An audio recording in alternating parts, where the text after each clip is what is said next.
各位求职朋友请注意，富士康科技集团在本市场招聘大量男女普工，要求18到40岁。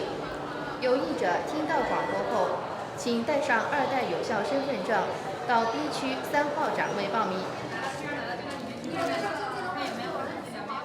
What are the hours? You start at 7:30 a.m. and you can work overtime to finish at 8 p.m. How many work hours is that? Not including the lunch break, that's 10 hours of work per day. The production workshops never stop. You'll also work on Sundays, and you'll get 2 days off every month. If you have your stuff with you, we can assign you to a dorm as early as tonight. I just got here from my province, and I read online that your recruitment was almost over. The recruitment was supposed to finish today, but we're still short-handed. Every day, hundreds of workers apply for work at Foxconn. Yet Apple's subcontractor is still under heavy criticism. In 2010, the suicide of 13 young workers shed light on the brutality of working conditions in China.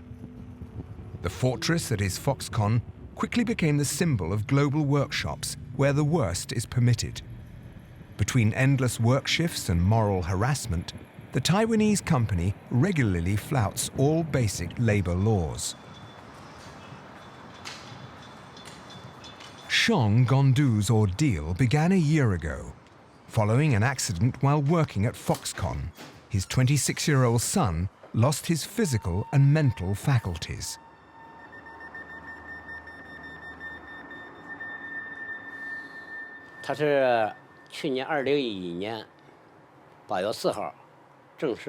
My son started to work for Foxconn on August 4th, 2011.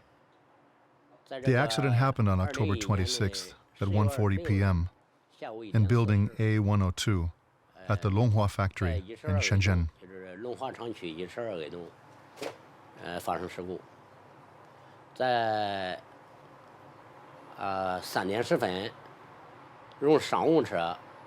At 3:10 p.m., medics took him to the Longhua hospital. 90 minutes elapsed between the accident and the medic's arrival. And what happened next? My son handled machinery maintenance. He had to do everything. That day there was a light bulb from one of the ceilings in the workshop that needed changing. He climbed on a ladder and got electrocuted by a high voltage line. He fell down. His head hit the ground. He fell from 13 feet.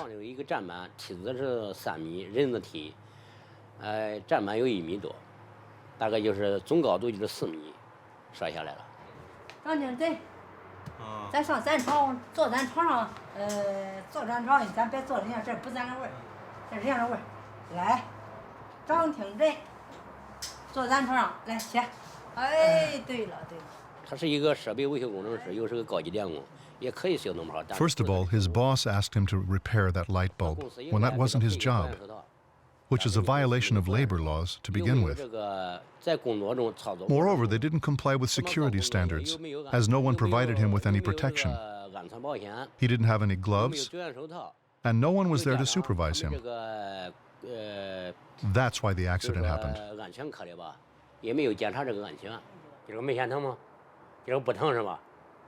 Are you in pain? Do you feel any pain?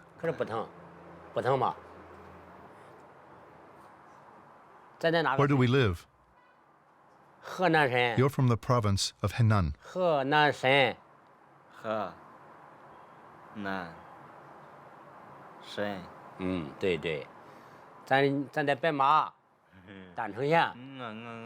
We live in the village of Dancheng. The village of Dancheng. All right, but first, we're going to ask Foxconn for compensation. How much do you want? Now tell me, how much should we ask for? 10 million yuan? 9 million? 8 million? He can no longer speak. He doesn't recognize anyone. He doesn't even know where he is.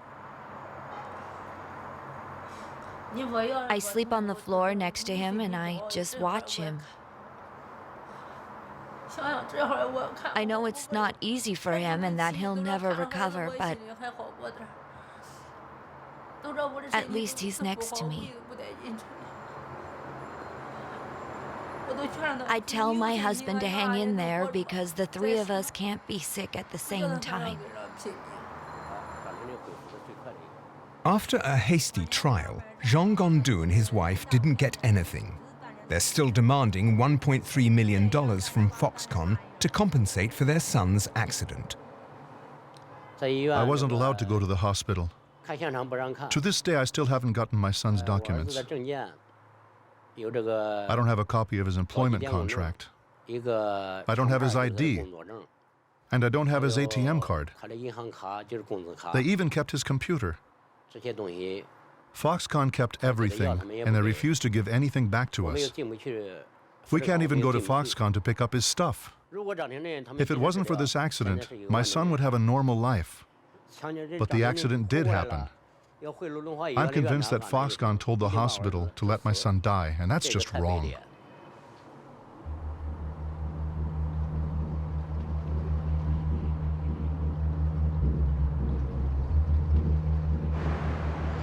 The Court of Justice is now putting pressure on Zhang Gongdu so that he drops his lawsuit.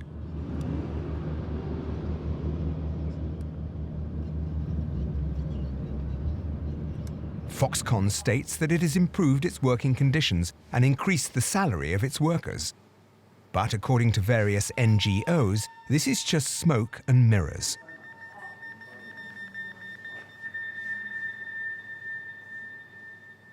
It's true on the surface, Foxconn's management has made certain efforts to improve working conditions, increase salaries, and cut down working hours. But if you take a close look, and based on investigations that we conducted, none of that is true. It's basically press releases and communication campaigns aimed at the media. For example, when you examine their payroll, you do see less work hours, but it's misleading because the overtime worked by the employees is often unaccounted for. They also give you the impression that the base salary has increased, but in essence, they're just adding the bonuses which were previously paid separately. So all in all, and more often than not, the workers make the same amount as they used to.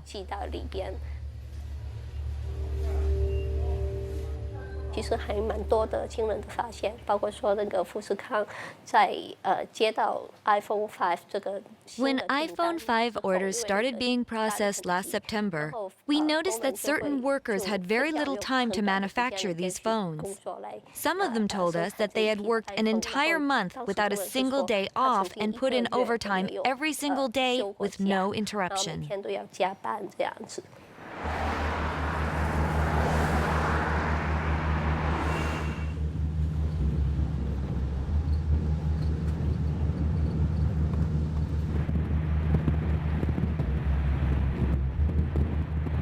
Foxconn continues to hire massively, but the thousands of companies in southern China are facing a major challenge: the growing anger of its working class.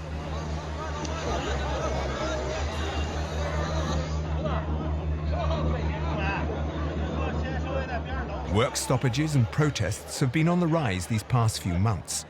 Long resigned and silent, the giant manufacturer's workers no longer intend to keep quiet.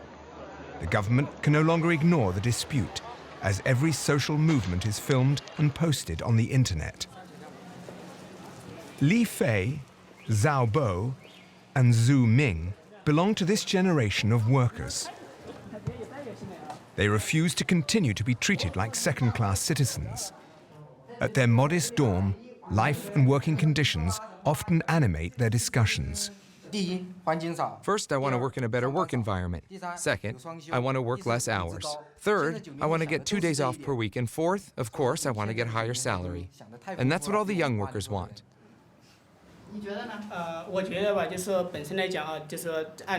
As workers, we work for the company, hence for our country. In return, we wish for a higher salary and more comfortable working conditions.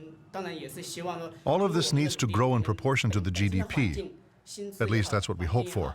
Our generation needs to make certain efforts, but at the same time, the social system needs to be more efficient.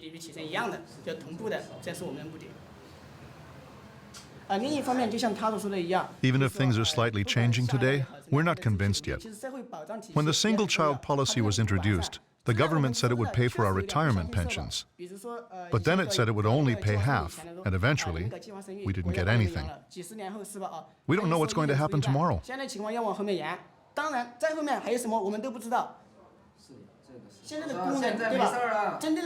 The government is also neglecting an important fact.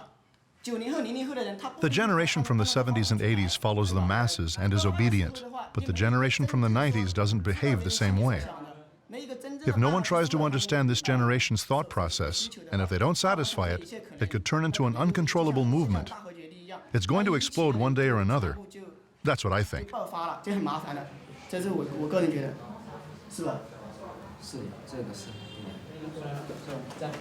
The anger expressed by these workers who came from the countryside could well herald a Chinese workers' revolt. More suited to make claims than their parents, they represent the country's new working class. Over 200 million of them live in China's major cities.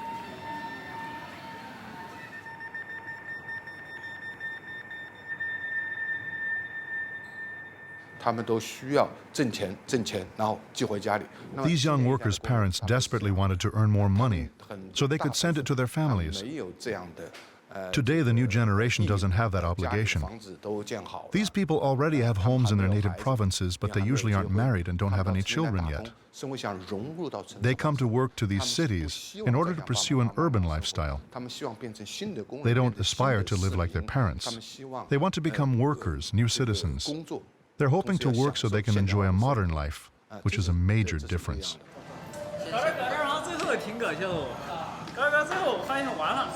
What do you have? I'll take menu 4034 mild, and I'll have the spicy sautéed pork liver. Super spicy. My uncle worked all across the country. He shared very few moments with his children. He must have seen them only once a year. Today, his daughter is all grown up. She's a little rebellious and not very close to him. He wasn't around when she was a teenager, but she doesn't understand that her father didn't have a choice. Children don't realize that we're working hard for their future. Yes, children just don't think that way. They think their parents don't love them very much.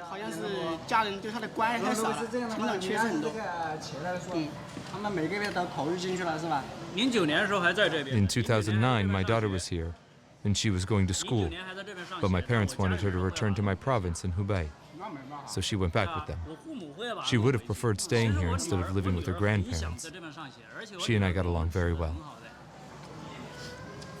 These drudges behind China's growth realize how much they're worth to the economy. They also know that the eyes of the world are riveted on their country.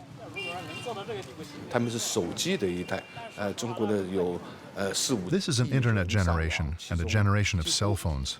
In China, there are between 400 and 5 million web users. Most of these young workers go to internet cafes or connect via their cell phones. They use social networks a lot. Even though Facebook isn't available in China, there are others, such as QQ, Zhenzhen, etc. So they're able to communicate between them as they please.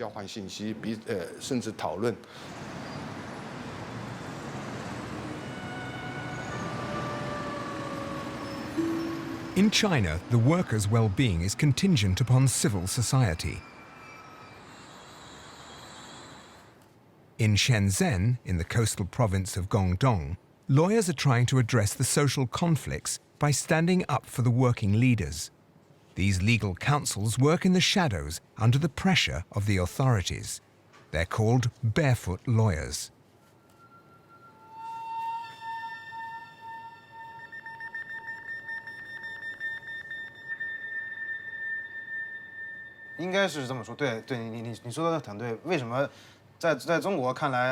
Why aren't people who aren't trade unionists doing the job of union leaders in China? Because the official unions aren't doing theirs. We, as union specialists, end up asking ourselves about the role of unions, their purpose, and how we can change them to make them useful in China. In my opinion, this is the aspect that can help the situation evolve and through which Chinese socialism can progress. That's why we're forced to step into the roles of the unions. In China, only official unions are allowed. Any form of free or independent union is forbidden. At a discreet location just outside of Shenzhen, about 30 workers have just learned the nuts and bolts of free trade unions from He Wenchong. Have you ever seen or participated in a strike or protest? Personally, I've heard of a nearby company where the boss said that Sundays should be paid as regular weekdays. The workers replied that if they worked on Sundays, they needed to be paid 3 times as much. So the 3,000 workers refused to work on Sundays. They got together and blocked the intersection in front of the neighborhood's government building. The police came and dispersed the workers, saying that the problem would be addressed. But nothing was done. If one of your leaders has a problem with a boss, what do you have to do? And if this happens to one of you, what are you supposed to do to protect him? Let me give you a few examples. If a worker is taken to the police station, all the others should go to that police station with him. They must demand an explanation and that their colleague be released. Often, the police don't have a choice, and those who were arrested get released. Here's another example. If working leaders are summoned to the boss's office, the other workers must stay to figure out what's going on until their representatives return. That's what we call the beginning of a collective bargaining. During this negotiation, the workers stay at the factory overnight in order to await the boss's answer. As long as he doesn't have one, they stay and occupy the factory.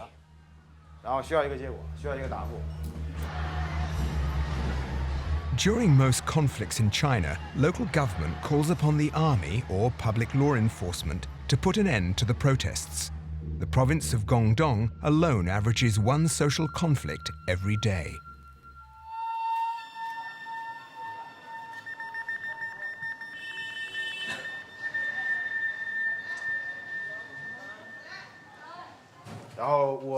You're going to divide into 3 discussion groups. You'll reflect among yourselves and gather arguments. After that, we'll simulate a collective bargaining. What do you think should be the main thing we demand from our boss in order to get a raise? We need to find a way to be in agreement. You have to admit that production costs have gone up. There's less profit to be made by the companies, and I don't think the bosses will accept to raise our salaries significantly. The cost of living has gone up, but not the salaries. So we need to show them a detailed survey of the increase of the cost of living. For example, we need to prove that food is more expensive and how much it costs us every day. We also have to tell them how much we're spending on rent, water, and electricity, all of which are more expensive than before. Then we'll compare that with our actual salaries, and we'll do the math. In order to negotiate with the boss, we need to be on the same level. So can you sit down? But I'm not a boss. You're going to play the boss. Based on our discussions, we notice that our salaries haven't increased, while the cost of living, on the other hand, increases all the time. We're experienced workers. We have the know-how and we know full well about your company's culture. We're helping you lower your costs and therefore increase your profits. That's why we need a raise.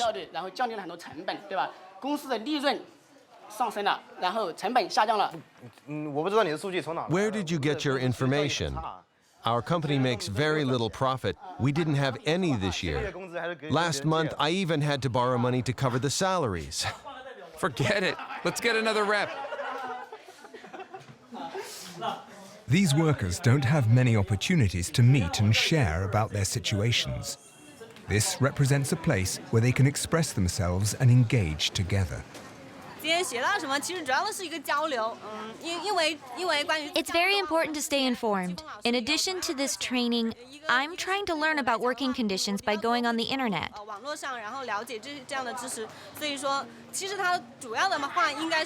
This might be the start of our collective conscience awakening to assert our rights. I'm a pretty stubborn girl, and I really want to learn. I feel committed to this fight.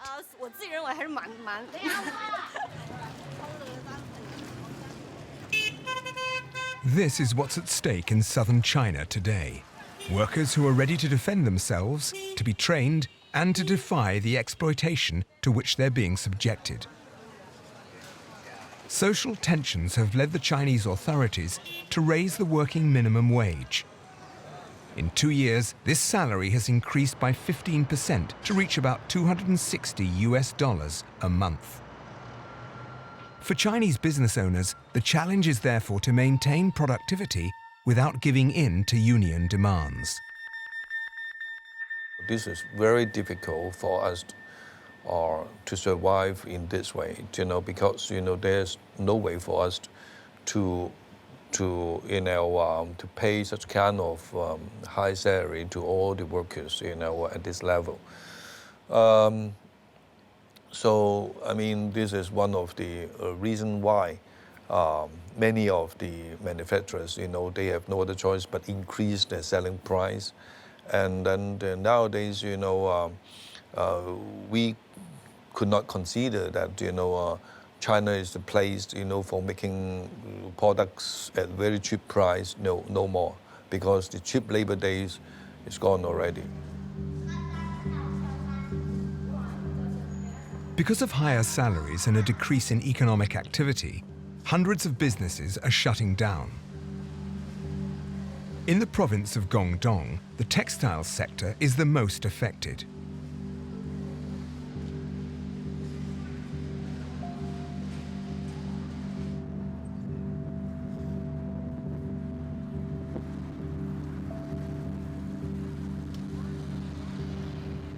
This region is China's economic backbone, and the textile sector requires an abundant, low-skilled workforce. M&V is a subcontractor for several famous clothing brands such as H&M, Celio, or Zara. 2 years ago, Liang Hui employed 2,000 workers. Today, only 800 still work at his factory.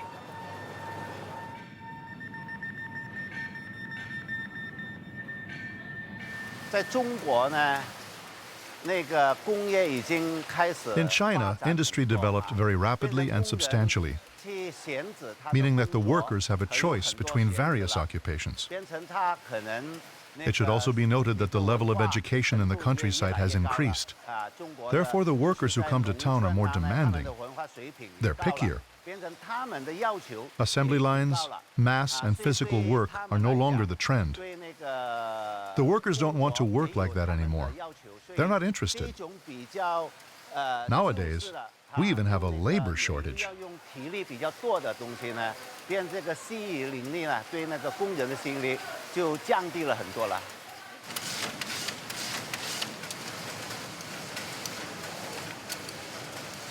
This new social reality is compounded by the global economic crisis.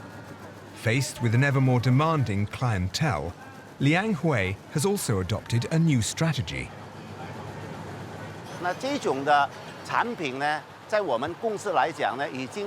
Lately, to deal with these issues, we've moved the bulk of our production to Cambodia. Here in this factory, we can only handle smaller special orders.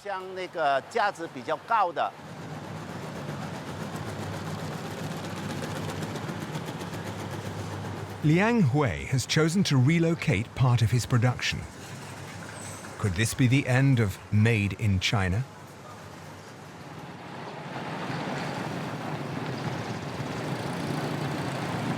To the major international brands and their subcontractors, Cambodia has become the new El Dorado.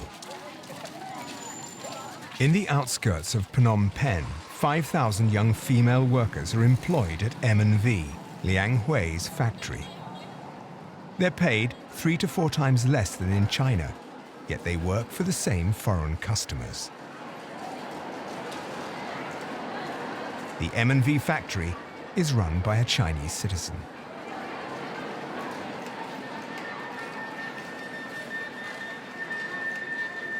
You can say that is correct. We copy the process from China and bring it to Cambodia. We try to get them to adapt to our condition. Because if we adapt to their condition, then we will screw up the quality. His imperatives pertain to work pace, productivity, and salaries.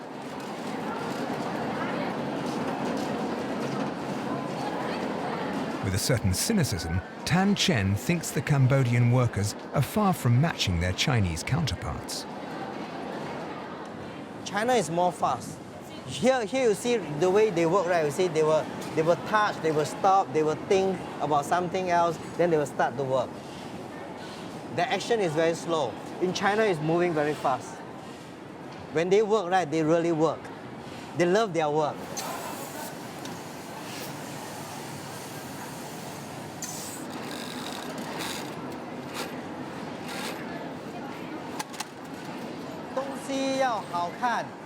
The products need to look appealing to the clients. Otherwise, they're not going to like them. The female workers also need to wear makeup and look pretty for the clients. And we start to build a factory, we recruit them, we give them training.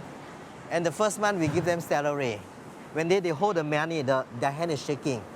They never saw such in their life that, oh, they have a chance to have $20 US. They really treasure about the money. So the culture and the livelihood is different from China. That's why you go to third world country, it's different.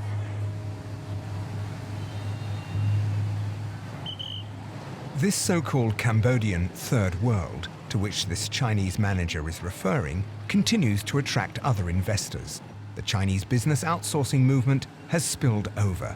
About 100 companies have set up shop in Cambodia since 2008.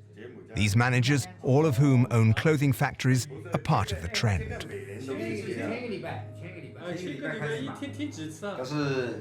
The thing about us Chinese is that when one person goes somewhere, everybody follows. The Chinese are all the same. They go wherever production costs are lower. It's our weakness. That can also be an advantage, but in this case, it's a drawback. If everyone converges to the same spot, there will be less to eat. The base salary here is low, but there are big bonuses.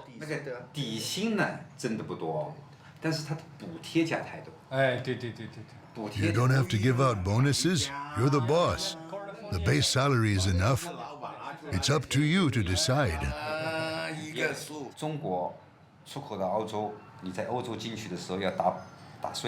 European clients are glad that we're here because there is no tax on exports from Cambodia to Europe. While in China, we have to pay 12% tax. So naturally, profits are higher here. Since the economic crisis of 2007, product prices have continually dropped. We had low sales volumes because of the poor economic situation in Europe that drove the prices down. And given that production costs went up in China, we just couldn't stay there. We had to come here.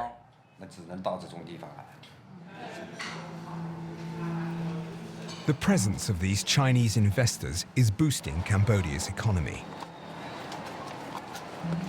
Behind this little miracle lie 300,000 female workers who represent a reservist industrial army.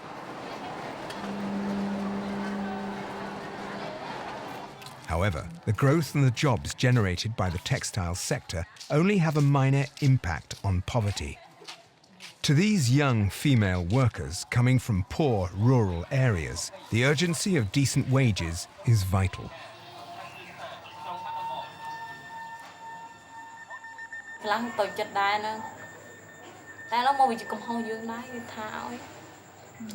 Since I didn't go to school, I have to accept my job as a worker regardless of the conditions because I have limited skills. I'm from the countryside. It's true that I make very little money. When I get sick, I'm even forced to borrow. I have to pay for my medications, and that's why I need money.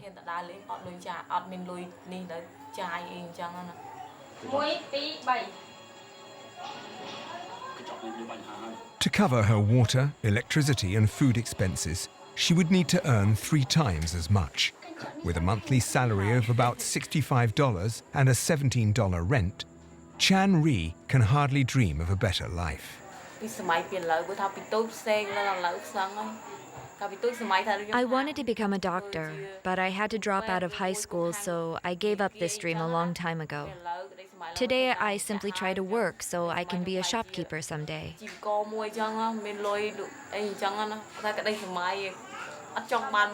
I would also like to build a house to help my family. I'm not currently looking for a man to marry because if I start having children, I won't be able to help him.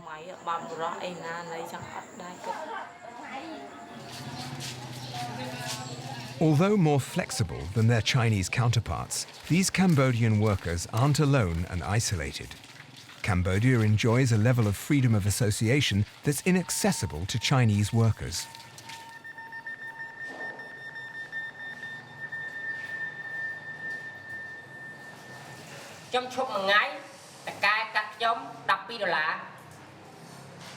Last night, I went to a factory and the manager told me that one of his workers had skipped a day of work, so he deducted $12 from his salary. How much does a worker make per day? $2.34 based on an 8-hour workday. That worker took 1 day off and he was docked $12. That's not right.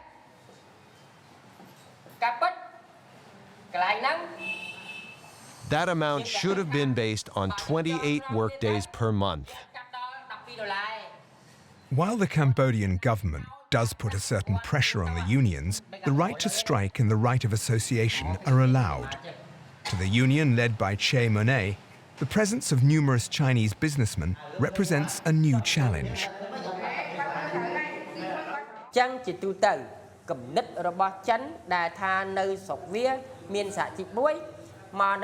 In China, there's only one union, but here business owners have to deal with a multitude of unions. That's the difference between the two countries. But Chinese business owners know what to do here. While there is some corruption in China, it's much worse in Cambodia. The Chinese know how to use their money. Quite often, the Chinese don't want to deal with any demands from Cambodian workers.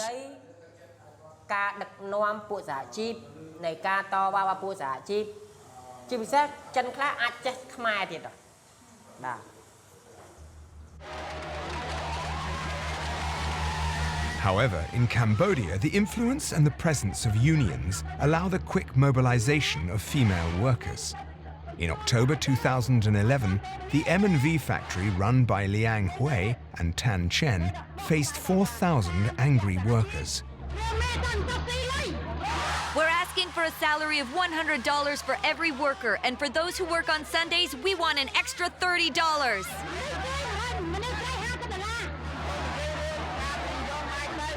They treat us like dogs. They feed us like cattle. Is that what we deserve? Much like in China, the government and business owners had to bend because of worker uprisings. The base salary was slightly raised. Today, it's around $60 per month. At the same time, clothing industry giants continue to reduce costs and production times.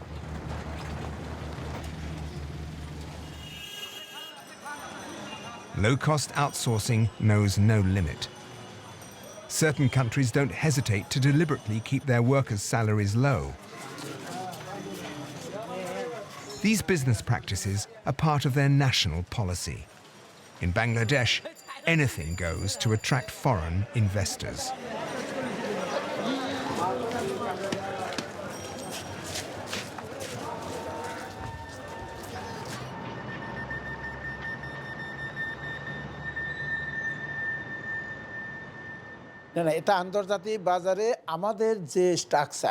We need to ensure the development of the sector. The profits of business owners have to be our main focus. You can't compare our country with a country like China. If business owners manage to turn profits, they'll be able to open factories and to hire more people. If they don't make a profit, they don't open any factories and they don't hire. At this stage of our industrial development, we need profits in order to open factories.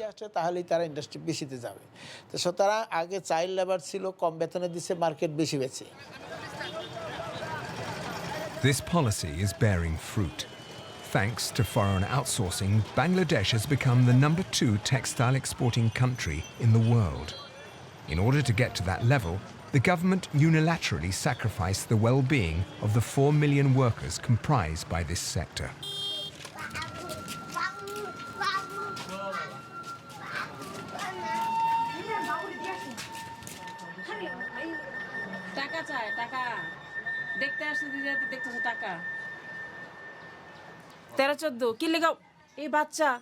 My daughter is now 20 years old, and she started working when she was 13.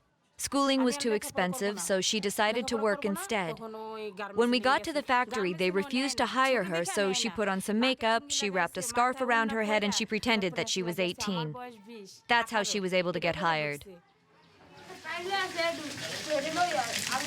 Kulsum earns about $38 a month, enough to pay the rent, but not to feed her children.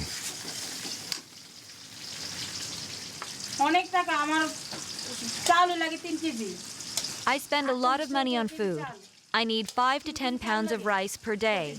And rice costs 22 takas a pound. We simply can't afford to eat meat or fish every day. Meat is too expensive, about 120 takas a pound. It would be great to be able to buy some, but it's just not possible. In the streets of Dhaka, market stalls abound with goods, but inflation makes food products unattainable to the workers. Until 2010, their salary was capped at $25 a month. Just like in China and Cambodia, hundreds and thousands of workers then took to the streets. In order to protect its investors, Bangladesh doesn't hesitate to severely tame protesters. But the workers didn't give up, and the government raised their salary to $45 a month.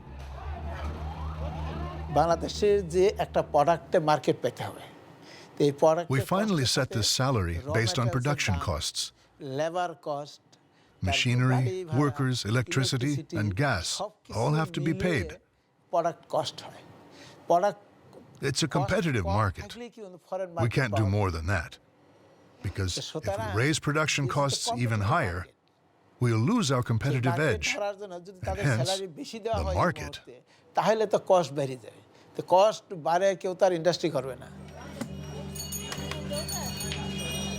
In agreement with the subcontractors, it is the Bangladeshi government that establishes the workers' salary. Wage negotiations are non-existent.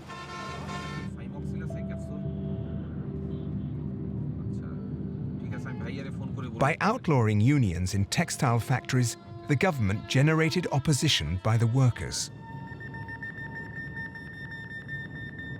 We are working door meeting, within the mess meeting where they lived. Now we are where they're going. We put the handwriting, the poster, our demand. We distribute leaflets. We organize the procession, We believe the today working class movement in garment sector also, it is a political movement, it is not a trading movement. Militants such as Faisal Hakim are muzzled and forced to be discreet. In order to rally the troops, he goes door to door in the working class neighborhoods of Dhaka. How much do the workers make in your factory? In my factory, they make 3,000 takas. And you think they can get by with 3,000 takas? Do you realize how much basic products cost in Bangladesh? These salaries don't support just one person. Let's take a worker, for example. How is he supposed to support a family of 4? With 5,000 takas, I think that should be enough. No, you need at least 12,000 takas. You can't get by with 5,000 takas, that's for sure. Listen, in this country today, there are a few thousand business owners and 4 million workers in the textile sector. Are we supposed to accept a government that stifles its workers, or should we rebel against it? We need to speed up the revolts against these bosses. 4 million garment workers.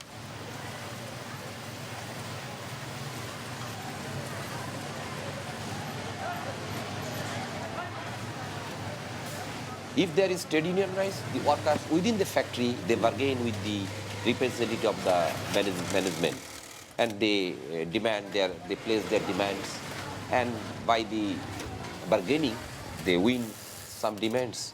In the meantime, last 10 years, the working class of Bangladesh, they already experienced that they have power. But here is no, organized organization of the working class.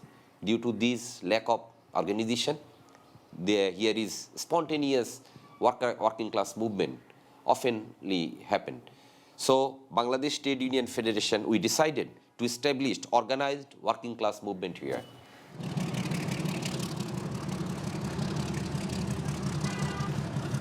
Bangladesh's workers are the latest link in the global market.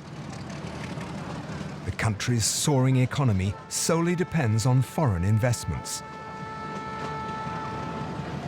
This development model is reminiscent of China's 20 years ago. We economists tell this model of growth flying geese model. When the geese fly, the first geese is in front, then 2, then 3, then 4. When the last goose from the last row goes up, then in the vacant place, another from below comes. And this flying geese model is operating globally, and Bangladesh was in the last ladder, so it has immense opportunity to go up from one ladder to another ladder to another ladder slowly.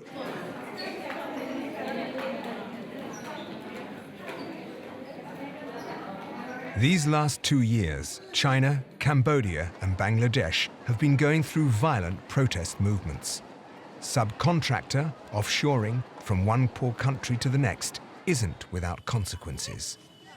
In these countries, between the workers' growing awareness and soaring prices, social stability is no longer guaranteed.